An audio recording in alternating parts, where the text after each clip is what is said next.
Alright, what's up guys? Tactics here with another video for you. Guys, today, in case you didn't know, Nintendo just dropped a Indie World Direct alongside a partner showcase together, which stems about around 40 something minutes, and well, it was pretty damn good. And I just want to give my general thoughts and discuss a few things with you guys about the whole presentation as a whole.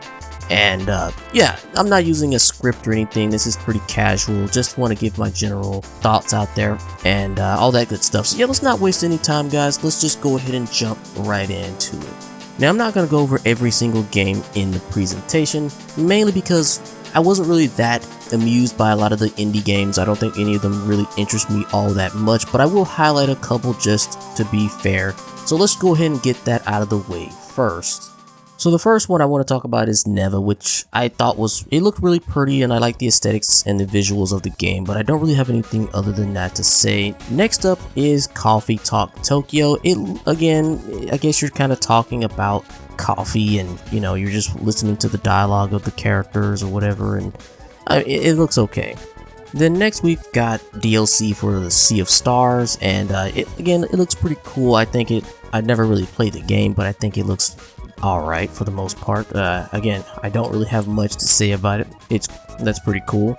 And then next on the list we've got the amazing game Power Wash Shrek Edition, I guess. I mean, it's a simulator where you're power washing stuff. I mean, yeah, okay.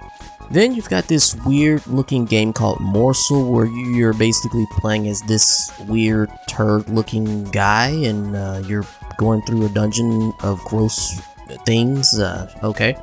Next on the list we've got Pegling, which looks really neat. I like the very unique gameplay style of like the battle system where you're using like the pegs or whatever to you know, rack up damage and do other neat little tricks and abilities. I thought that was really nice.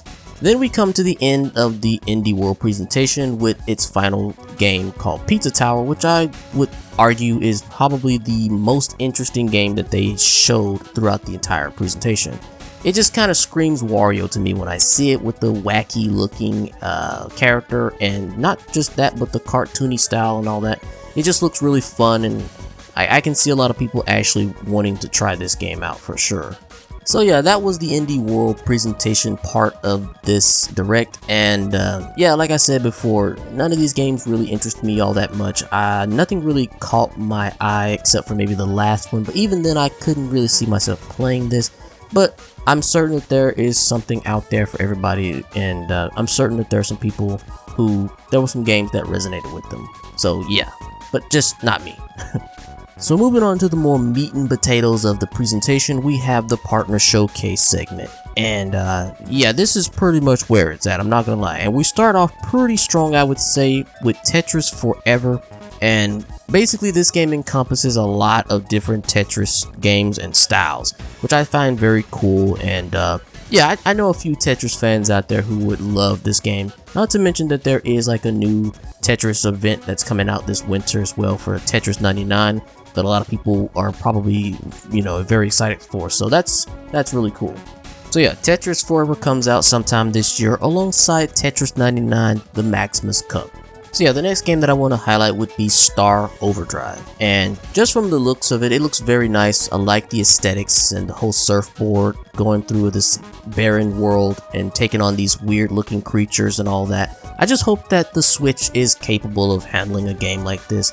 But overall, I don't really have a whole lot other to say about it. It just looks very nice, really cool. And yeah, it comes out next year. Why have one simulator when you can have two simulators in Goat Simulator 3, right? But seriously though, it does seem a lot more intuitive and involved than something like Power Wash Shrek Edition Simulator.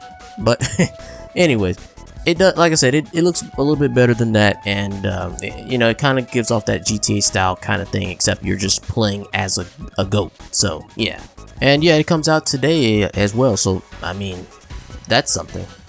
Now this next game on the list is probably the first game so far that I've really been very excited to see, considering that I have just gotten into this series, which is Legend of Heroes Trails in the Sky, the first one.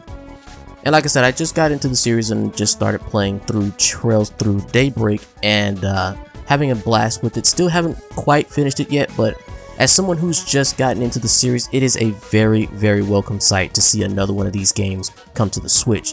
So I am very, very much looking forward to this when it comes out next year. Then you've got this SpongeBob game where you play as Patrick Star, and you just go around the Bikini Bottom and just do Patrick things, I guess. And yeah, it's... Is this SpongeBob? It's something. Comes out on October 4th.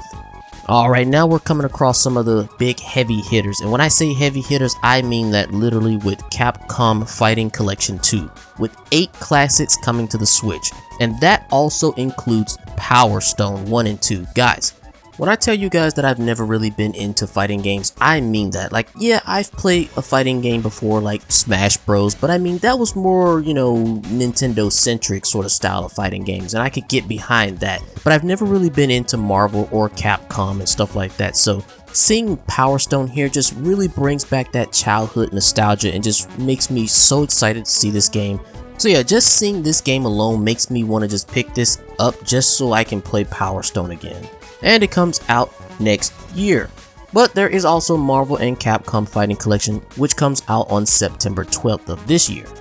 Next, we have the new installment to the Atelier series, being Atelier Yumiya, with a brand new voluptuous female main character. Now, I must admit, I've never really been into the Atelier series, mainly just because I've never been a big fan of the whole alchemist, you know, alchemy and crafting and stuff like that. It just never really resonated with me, just not my cup of tea.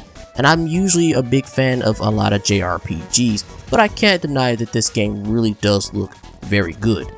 Not to mention that it seems to be a lot more action focused compared to the previous installments, which were basically turn-based. But again, like I said, it looks very good. The character design is about what you would expect from an Atelier character, but either way, I'm sure fans are through the roof to have a new installment come out for the series, so I mean, yeah, comes out early next year.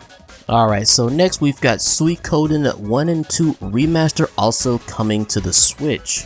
I don't really have much to say about this game. I haven't really played it, so I don't have much input for it, but I will say one thing is that it really looks good. I like the aesthetics behind the remaster version, as well as the quality of life features that they have added, which being the 2x speed as well as the auto battle feature. So those are very nice quality of life features to add to the remaster. Not to mention having 108 recruitable allies is pretty crazy across both games, and yeah, just pretty wild to think about. But overall, I really like this game, and can't wait to have it when it comes out on March 6th of next year. Next, we get a bit of an update for the Dragon Quest III HD 2D remake, and yeah, I'm not really going to go into details on what it is. It's just a little bit of extra content added into it, which is very nice. I'm not really going to go into it though. Next, we've got some more Castlevania games that are coming to the Switch as well. Not a big Castlevania fan, but even so, still always awesome to see these games make an appearance in these directs. Now, this next game was a very pleasant surprise for me to see come to the Switch here, and I'm not gonna lie to you guys, I love this game. I can't really say for most fans of the series, but Tales of Graces F is gotta be by far one of my favorite Tales games. Now, you guys might think I'm crazy for saying that, but trust me, there's a reason. Hear me out. Like, the gameplay alone is incredible. Like, yes, the story is very mediocre, and the power of friendship and bonds will save the day. It's very cheesy, I understand. But the gameplay, my guy, is where it's at. Like, this is just, it is a phenomenal game, just for the battle system alone. But yeah, it's very silky, smooth battle system. Like, it's just incredibly, like, once you master it, it's just incredibly fun. So I think this is a very fantastic entry into the series, and I am very happy to see it come to the Switch. I just hope that the Switch does not F this one up, where there's some hiccups or whatever, because like I said, it's such a fast-paced game, and yeah, I just don't want there to be any issues with it. But yeah, it comes out on January 17th of next year. So these next two games are pretty interesting in their own right. The first one, we have Five Nights at Freddy's Help Wanted 2, which is pretty cool. I've never played any of the Five Nights at Freddy's games, but it's still nice to have. The other one is My Sims, the bundle pack, and this game also is pretty nice to have. I'm certain that there are a select audience out there for both of these games, so again, it is very nice to see them here.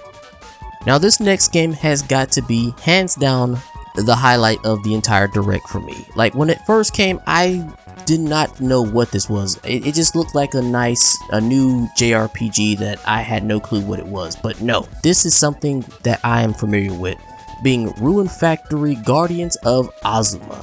Now it wouldn't be an exaggeration for me to say that yes, I'm excited for this game, but also a little bit skeptical on it, mainly just because if you know anything about Ruin Factory and the last entry is that, well, Ruin Factory 5 had some major problems on the Switch and still does to this day. Thank God for the PC version. So I'm hoping that this game can rectify those mistakes that were made.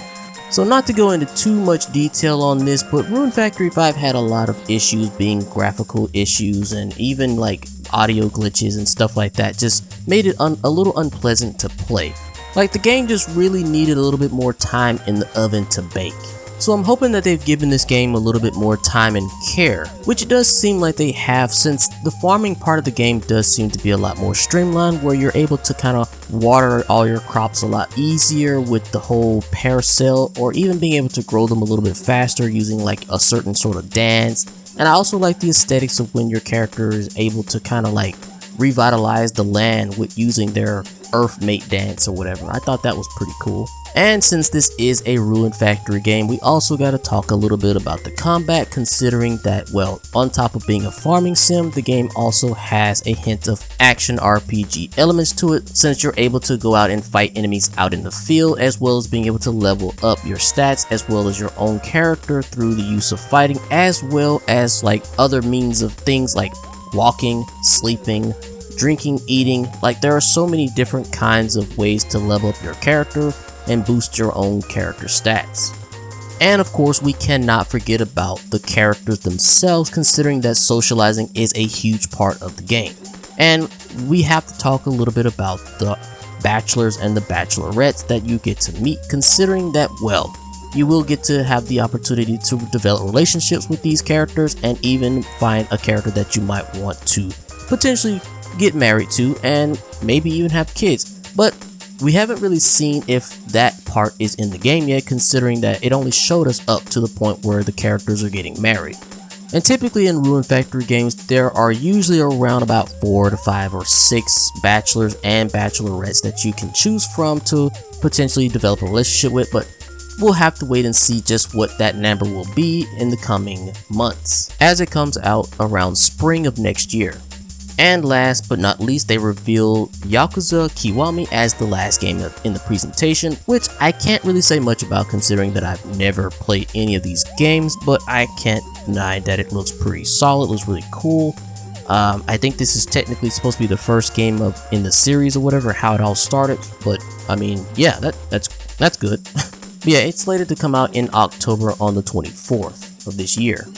Alright, there you have it, guys. Let me know down in the comments what your favorite games were that you saw in this list, or even in the direct itself. And if you enjoyed anything in this video, be sure to hit that like button for me and subscribe for more content like this if you're feeling even more generous. It really does help me out a lot. And with that, guys, I'll catch you guys in the next one. Peace.